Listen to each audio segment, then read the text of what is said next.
창세기 35장 1절로 3절까지 봅니다. 한 목소리로 봅니다. 시작.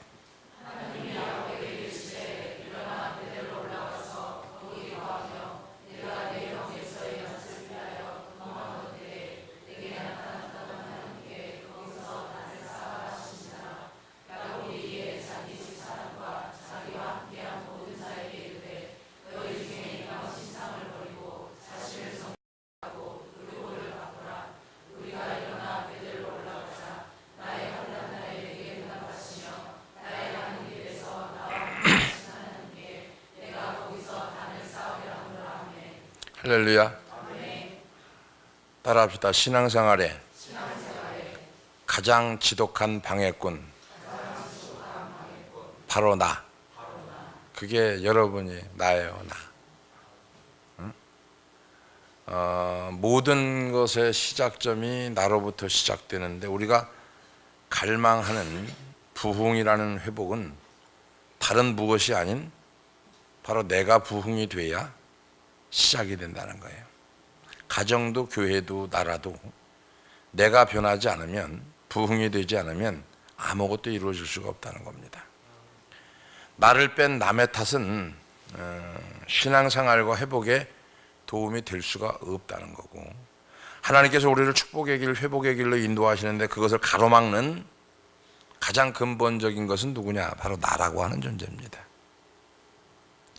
부흥에 있어서도 우리가 항상 염두에 둬야 하는 것이 바로 이것을 자각해야 되는 것인데, 이런 거죠. 가면을 덮어쓰고 내 인생길 가로막는 존재는 다름 아닌 나라고 하는 거죠. 그 사실을 자각하는 사람만이 예수를 바로 믿을 수 있고 똑바로 믿을 수 있다는 거죠. 로마서 8장에 많은 성경학자들이 성경 중에서 어떤 보석 중에 보석이라고 얘기하는데 복음의 핵심이라고 얘기합니다. 아주 귀한, 너무 귀한 장이다. 그런데 로마서 8장이 있어지기까지는, 나오기까지는 로마서 7장 사도 바울의 처절한 자기 인식이 있었기 때문에 로마서 8장이 나온 거예요. 로마서 7장 24절을 보면은 오라 공고한 사람이로다. 그죠? 이 사망의 몸에서 누가 나를 건져내라. 이런 처절한 고백이 있었기 때문에 로마서 8장이 있는 거예요. 8장 1절 2절 좀 볼까요? 그러므로 이제 그리스도 예수 안에 있는 자에 결코 정죄함이 없나니 이는 그리스도 예수 안에 있는 생명의 성령의 법이 죄와 사망의 법에서 너를 해방하였음이니라. 이런 고백이 있기까지는 로마서 7장이 있었기 때문에 8장이 있었다는 얘기인데, 자기 자신에 대해서 이렇게 처절하게 절망하고 고뇌하는 바울의 아픔이 있었기 때문에,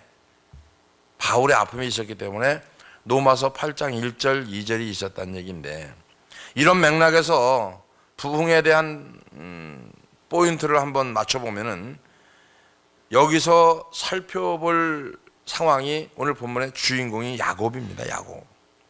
야곱을 통해서 그가 경험했던 부흥과 회복, 우리도 그 자체가 되어져야 되는데, 창세기 35장에서 다시 한번 이제 야곱이 하나님을 만나고 부흥을 꿈꾸는 그런 장면이 나오는데, 야곱의 삶에서 가장 귀한 부분은 인생의 고비마다 그가 부흥을 경험했다, 하나님을 만났다는 겁니다. 가장 처절한 그 고비고비마다 부흥을 경험한 건데, 야곱이 제일 먼저 부흥을 경험한 사건은 창세기 28장에 기록된 베델 부흥 사건이라고 할 수 있는데, 야곱이 형이 장자권을 가로채지 못해서 안달복달하다가 아버지와 형까지 속이고 장자권을 탈취했는데 거기에 이제 부작용이 생기면서 일어납니다. 창세기 27장 41절에 보면은 그 아비가 야곱에게 축복한 그 축복을 인하여 에서가 야곱을 미워하여 심중에 이르기를 아버지를 곡할 때가 가까웠은즉 내가 내 아우 야곱을 죽이리라. 자, 탈취하는 것까지는 좋아, 안달복달해서 장자권을 뺏은 것까지는 좋았는데, 부작용이 생긴 거죠. 에서가 이제 야곱을 죽이려고 합니다. 동생에게 속았다는 사실을 깨달은 형 에서가 살의를 느낄 정도로 격분을 하게 된 거죠. 그러고 있다가 무슨 일을 당할지 모르겠다는 생각에 두려움에 빠진 야곱은 전혀 계획이 없던 야밤도주를 감행합니다. 외삼촌 라반이 살고 있는 하란으로 도망하면서 그 인생이 이제 갑자기 꼬이면서 내리막길을 타기 시작을 하는 거죠. 아무런 준비 없이 예정에 없던 두핏길에 오른 야곱, 하나님이 그런 그를 찾아주시고 많은 축복의 말씀을 해주셨음에도 창세기 28장 15절에 보면은 내가 너와 함께 있어 네가 어디로 가든지 너를 지키면 너를 이끌어 이 땅으로 돌아오게 할지라 내가 네게 허락한 것을 다 이루기까지 너를 떠나지 아니하리라. 그날 야곱에게는 너무너무 큰 은혜를 받은 거죠. 지금 야밤도주하는 상황이거든요.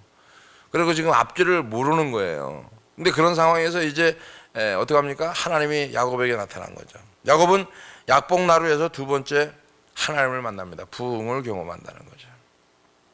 이 사건 역시 야곱이 위기 중에 경험한 사건이고, 야곱은 도피 중에 베델에서 큰 부흥을 경험하고 넉넉하고 든든한 마음으로 하란에 있는 외삼촌 집으로 갑니다. 자, 그것에서 이제 20년 동안 기거하게 되죠.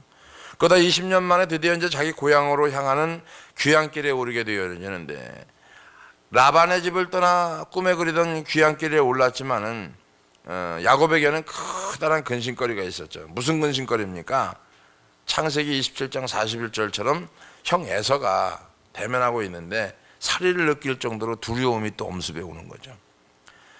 이것이 얼마나 두려웠던지 야곱은 홀로 약복나루에서 밤을 새워갑니다. 천사와 더불어 씨름하며 환도뼈가 위골되기까지 간절히 기도하던 야곱은 그날 밤에 또 한 번의 큰 부흥을, 하나님을 만나는 경험을 합니다. 그 감격이 얼마나 컸던지 야곱은 이런 표현을 씁니다. 창세기 32장 30절에 그러므로 야곱이 그곳 이름을 브니엘이라 하였으니 그가 이르기를 내가 하나님과 대면하여 보았으나 내 생명이 보존되었다 함이더라. 그러고 나서 야곱은 형 에서를 대면했고 여전히 두려운 마음이 있었지만 하나님께서는 에서의 마음을 부드럽게 녹여주셨고 그 생각지도 못한 형제 간의 극적인 이제 화해가 이루어지는 상황입니다. 이게 이제 창세기 33장 4절에 나오는 말씀인데, 에서가 달려와서 그를 맞아서 안고 목을 어긋 맡기고 그와 입 맞추고 피차 우니라 그랬어요. 아마도 야곱의 일생 중에서 가장 기뻤던 날이 있다고 하면 바로 이 날이 아닐까. 야곱에게 있던 유일한 근심거리가 어떻게 보면 사라져 버렸거든요. 이렇게 되니까 야곱이 어떤 행동이 나와야 되느냐면은 창세기 28장에서 하나님과 약속했던 그 행동이 나와야 됩니다. 즉 베델로 다시 올라가겠다는 약속을 지켜야 되는 거죠. 근심거리가 없어졌으니까. 근데 야곱을 비롯한 모든 인생의 문제가 이런 부분입니다. 화장실에 들어갈 때하고 나올 때하고 다른 거예요. 인생의 모든 문제가. 야곱은 하나님과의 약속을 까마득하게 잃어버리고 베델이 아닌 어디 갑니까? 이제 세겜으로 갑니다. 여기서 야곱이 또다시 절망적인 사건을 만납니다. 우리 인생을 지금 이렇게 조명하는 거예요. 야곱을 빼버리고 여러 번 이름을 집어넣으면 이게 똑같거든요. 창세기 34장 1절 2절에 보니까 레아가 야곱에게 낳은 딸 디나가 그 여자를 보러 나갔더니 휘 족속 중 하몰의 아들 그 땅 추장 세겜이 그를 보고 끌어들여 강간하여 욕되게 하고 그랬어요. 자, 아버지로서 이보다 더 절망적인 사건이 더 어디 있겠느냐. 더군다나 이 과정에서 분노한 야곱의 아들들이 복수를 해버리는 바람에 야곱 일행은 그 지역 사람들에게 몰살당한 위기에 처합니다. 베델로 가지 않고 어디 갔어요? 세겜으로 갔어요. 하나님이 처음에 약속했던 베델로 올라가야 되는데 세겜으로 내려갑니다. 야곱에게 찾아온 또 다른 고난이에요. 이거는 이 절망적 상황 앞에서 야곱은 다시 한번 하나님 앞에 결단하는 부흥을 또 경험합니다. 자, 이것이 야곱이 경험한 세 번째 경험인데, 부흥인데 창세기 35장 3절에 보면은 이거예요. 자, 한번 읽어봅시다. 시작.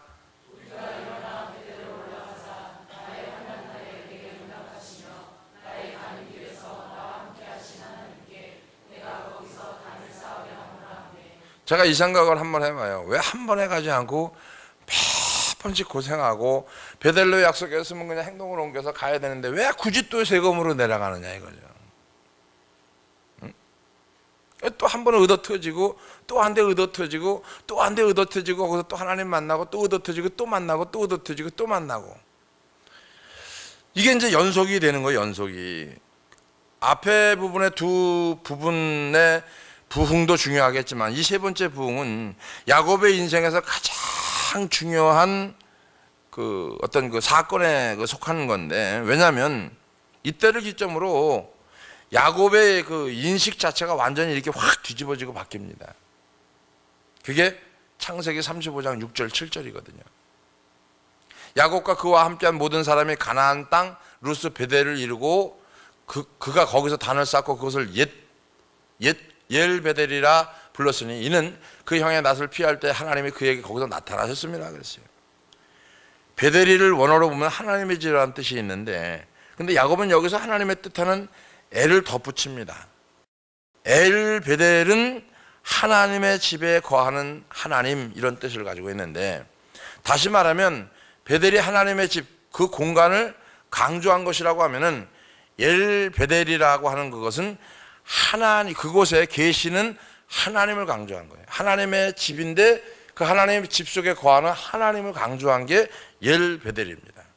그러니까 이것 자체가 부흥을 경험한 야곱에게 나타난 어떤 결정적인 변화죠. 오늘날 수많은 사람들이 하나님의 베델을 원합니다. 근데 엘 베델을 원하지는 않거든요. 하나님의 집에 오는 것까지는 원해요. 근데 이 속에서 하나님을 만나기를 원하지는 않는다는 거죠. 교회 오는 것까지는 원해요. 예배 드리는 거 원합니다. 그래서 옵니다. 근데 이 예배에 하나님이 지금 나에게 만나주는 거, 하나님이 계신 이곳에서 그 하나님을 대면하여 만나는 그것까지는 원하지 않는다는 거죠. 왜? 하나님에 대한 별로 관심이 없고 그저 그분이 내가 예배 한번 드리면 복 주는 것만 원하는 거예요. 예배 한번 잘 드리면 복 주고, 그죠? 이거를 얘기하는 게 역대하 7장 14절에 얘기합니다. 뭐가 부흥이냐? 뭐가? 역대하 7장 14절. 내 이름으로 일컬는 내 백성이 그 악한 길에 떠나 스스로 겸비하여 기도하여 내 얼굴을 구하면, 지금 예배가 이렇게 돼야 되거든요. 내 얼굴을 구하는 거, 하나님 얼굴을 구하는 거, 내가 하늘에서 듣고 그 죄를 사하고 그 땅을 고칠 것이라. 할렐루야. 아멘. 이게 돼야 예배거든요. 하나님이 주시는 그 무엇에 관심 있던 우리의 시선이 하나님의 존재 자체를 옮겨가는 거. 내가 하나님이 이걸 주려고 그러는데 여기에 시선이 있었는데 이 시선을 멈춰버리고 하나님에게로 향하는 거, 이게 우리가 하나님 만나는 부흥입니다. 할렐루야. 지금 야곱이 이걸 원한 거예요. 이걸 지금 이런 거죠. 옛날에 보면 우리 찬양 부를 때 이런 존귀 영광 모든 권세 주님 홀로 받으소서, 멸시천대 십자가는 제 가지고 가오리다, 이런 찬양 불렀어요. 그죠? 요 구절만 한번 불러볼까요? 영광 모든 권세 주님 홀로 받으소서, 멸시천대 십자가는 제가 지고 가오리다, 이름 없이 빛도 없이 감사하며 섬기리라, 이름 없이 빛도 없이 감사하며 섬기리라. 이렇게 살 수 있어요 진짜? 안 되는 거예요. 그 반대겠죠. 그 반대. 존귀 영광 모든 권세는 내가 누리겠는데 멸시천대는 십자가는 주님 지고 가세요. 나는요 그냥 존귀 영광 받고 갑니다. 지금의 신앙이 이렇게 바뀌어 있어요.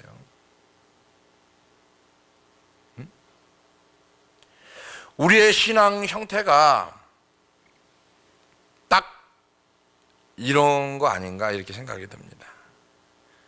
주님이야 어떤 조롱을 당하건 말건 그저 내 한 몸, 내 한 교회 잘 되고 내가 가진 거 잘 지켜주면 그게 복이고 축복이고 하나님 감사합니다 이런 거 아니에요?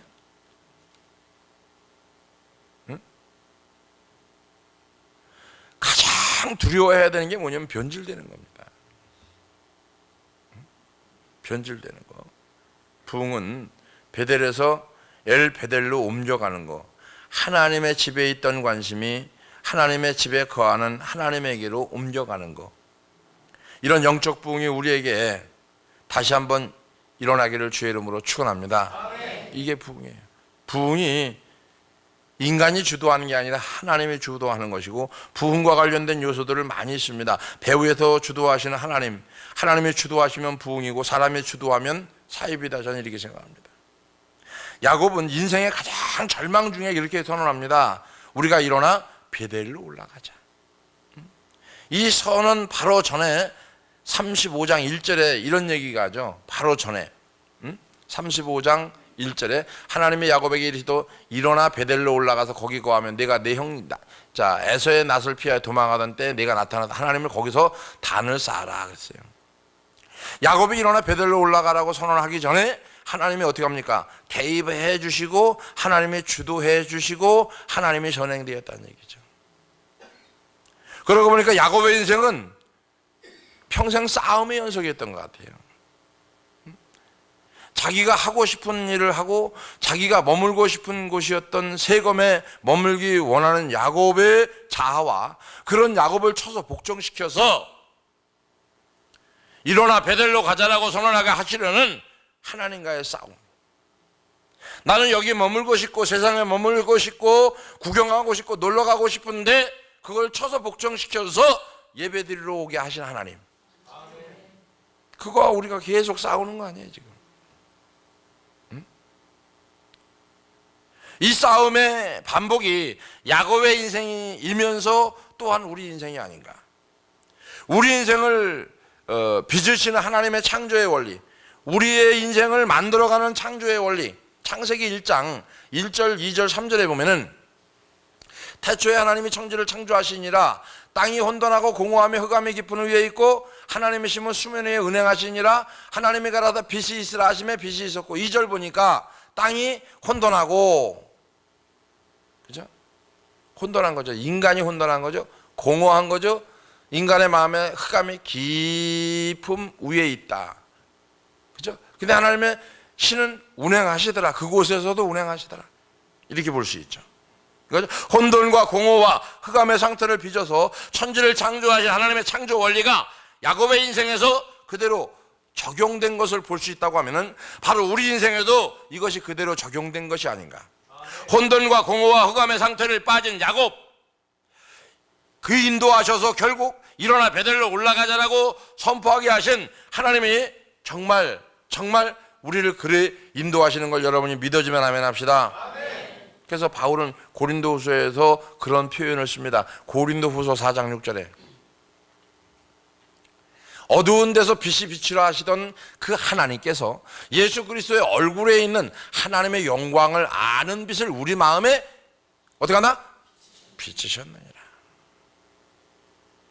참 기가 막힌 말씀이죠. 혼돈과 공허와 흑암이 있던 천지를 말씀으로 질서의 세계로 창조하신 하나님께서 그와 동일한 정성, 동일한 원리를 가지고 혼돈과 공허와 흑암길을 걸어가고 있는 한 사람을 위해서 수고하고 애쓰고 일하고 계신다는 겁니다. 응? 혼미한 인생길을 걷던 야곱 한 사람을 위해서, 바울 한 사람을 위해서, 아니 나 한 사람을 위해서, 보잘것없는 인생을 위해서, 바로 우리를 위해서 지금 주님이 수고하고 계신다는 거죠. 그래서 바울은 이런 고백을 합니다. 고린도후서 4장 7절에서 우리가 이 보배를 질그릇에 가졌다. 이는 능력이 심히 큰 것이 하나님께 있고 우리에게 있지 아니함을 알게 하려 함이라. 너무 아주 기가 막힌 말씀입니다. 글자로 보는 사람도 있겠지만은 살아 움직이는 말씀으로 내 심령에 박힌다고 하면 엄청난 말씀이겠죠. 무엇이 부흥인지 알아야 되는 거죠. 나라는 존재는 별로 중요하지 않다는 것, 나라는 존재는 아무것도 아니라는 것, 나라는 존재는 티끌과 같은 존재라는 것, 나라는 존재는 배설물 같은 존재라는 것, 이걸 자각하는 게 부흥입니다. 이게 부흥이에요. 내 안에 계시는 예수 그리스도를 또 혼돈과 흑암의 상태를 빚어서 베델로 올라가자라고 얘기했던 그 선포하게 하시기 위해서 십자가를 지신 예수 그리스도, 더 이상 혼미함과 공허함과 혼란이 없는 창조의 세계를 인도하시는 하나님을 맛보고 감격하는 거, 그것이 부흥입니다. 부흥을 고난이라는 광야에서 시작이 되는 건데, 고난이라는 곳을 지나서 광야에 도착하면은 그 자체가 부흥을 만드는 요소가 되는 거예요. 고난이 없이는 부흥이 없는 거예요. 사망이 없이는 부활이 없는 거예요. 야곱은 삶의 중요한 고비마다 부흥을 경험한 하나님을 만납니다. 그때마다 공통점이 하나 있어요. 광야에서 홀로 던져진 비참한 상황이었었다는 겁니다. 하나님을 만날 때는요, 좋고 잘고 기분 좋고 잘 나가고 못 만납니다. 외롭고 쓸쓸하고 공허하고 혼자 있고 광야, 외롭고 이럴 때 주님 만나게 되는 거예요. 광야에서 홀로 돌을 베개 삼아서 누워 자던 초라한 상황, 두려워서 약복나루에서 안절부절 못하던 상황, 그죠? 딸이 성폭행을 당하고 온 가족이 몰살일기에 처한 절망적인 상황, 야곱은 그런 상황 속에서 결국 하나님을 만나는 부흥을 맛봅니다. 하나님은 좌절을 통해서 우리를 연단해 가시는 거예요. 연단. 하나님은 자신의 보물을 어두운 곳에 감춰두십니다. 아무리 찬란한 별이라도요, 낮에는 안 보입니다. 밤이 돼야 보이는 거예요. 인생에 밤이 왔어요? 고독해요? 외로워요? 자려고 누웠는데 그냥 자꾸 눈물만 나요? 그러면요, 따라합시다. 별을 볼 수 있는 때가 왔다. 무슨 얘기냐면 부흥의 때가 온 거예요. 잘 나가던 때는 볼 수 없었던 하나님의 영광, 하나님의 얼굴, 하나님의 일하심, 하나님의 부흥을 볼 초로의 교회가 바로 이 어두운 밤에 온다는 겁니다. 그래서 고난을 변장하고 찾아온 하나님의 축복이라고 말하는 것 같아요. 우리는 정말 가끔 겪게 되는 이런 것이 있겠지만은 고독해 봐야 된다. 외로워 봐야 된다. 인생의 밤을 맞이할 벼를 볼 수 있는 것은 바로 고독하고 외로울 때 볼 수 있는 거예요. 어두워야 볼 수 있는 거예요. 근데 어두워도 못 보는 사람이 있어요. 옆에 사람 어두워도 못 보는 사람이 있다. 그러면 어떡하냐, 그냥 내비둬야지. 내비둬야 돼요. 못 봐요. 안 돼요. 답이 없어요. 내비둬야지. 어떻게. 옆에 사람하고 그대로 사세요. 그냥 그대로 살아야지. 어떻게. 그러니까 부흥이 일어나는 곳에는요, 어떤 거냐면 스스로가 예배가 회복이 되게 돼 있어요. 예배 회복이 되면 거기에 인생의 모든 인생을 예배에 걸게 돼 있거든요.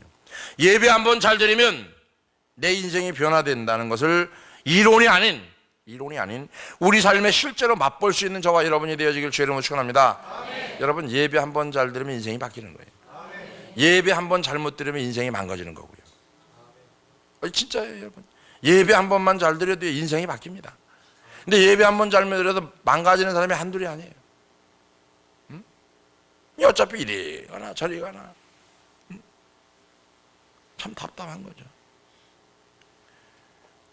혹시 여러분 이렇게 묻고 싶어요. 혹시 세검에 머물러 있는 사람이 있어요? 세검에, 야곱 마냥 세상이 좋아서, 그죠?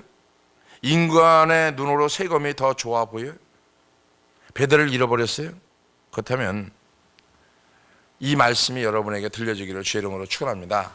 일어나서 베델로 올라가기를 주의 이름으로 축원합니다. 베델은 어떤 곳이냐면 창세기 35장 3절 보면은 이런 거죠. 환난 날에 하나님께서 내게 응답하신 곳이 베델입니다. 여러분, 하나님 만난 그 부흥의 사건이 여러분 인생에 있어요. 그때로 다시 가라는 거예요. 그때로 되돌리라는 거예요. 나와 함께 하셔도 부흥을 맛보게 하신 곳, 그것이 베델이라는 거예요. 기름을 붓고 예배를 회복하는 그곳, 그게 베델이라는 거예요. 그죠?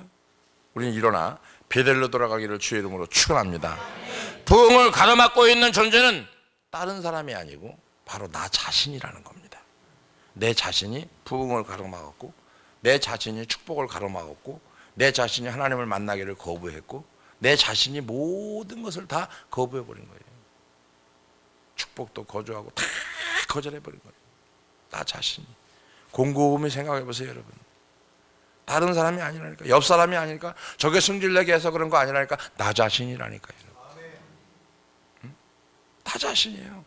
그 사람이 그러든지 말든지 나만 하니까 관계가 되면 되는데 이게 안 되는 거예요. 여러분, 저는 여러분 보면요, 시험 들어요. 여러분 보면 시험 든다니까, 얼굴 보면 시험 들고. 근데 시험 안 들잖아요. 왜? 그건 관계없어요. 나는 하기만 하면 돼요. 내 할 일을 하기만 하면 되고. 여러분 할 일을 하니까 그렇게 있든 이렇게 있든 여러분 할 일을 하는 거겠죠. 그죠? 근데 이왕이면 다홍치말하고 보기 좋은 떡이 먹기도 좋다고. 할렐루야. 아멘. 할렐루야. 아멘. 옆에 사람은 베델로 올라가자. 할렐루야. 아멘. 베델로 올라가야죠. 괜히 혼자서 처철하게 베갯잎 적셔가면서 울고 질질 짜지 말고, 응? 답답하다고 생각하지 말고, 그놈은 답답할지라도 나는 환한 빛이 들어오는, 할렐루야, 별을 보기를 주의 이름으로 축원합니다. 모든 축복의 통로를 막고 있는 나 자신을 제대로 인식하고 부흥을 경험하는 그런 은혜가 우리 큰샘교회에 일어나기를 주의 이름으로 축원합니다. 기도합니다. 고맙고 은혜로우신 아버지 하나님 감사합니다. 하나님께서 모든 것은 나로부터 시작된다는 찬양이 있는 것처럼 인식하고 또 경험하고 체험해서 모든 것을 베델로 돌아가는 은혜가 넘칠 수 있도록 붙들어 주시옵소서. 그래서 항상 주님 안에 거하는 삶이 되게 하여 주시며 주님께로부터 이루어질 수 있는 시선이 되게 부족함이 없도록 인도하여 주시옵소서. 감사하며 예수님의 이름으로 기도합나이다.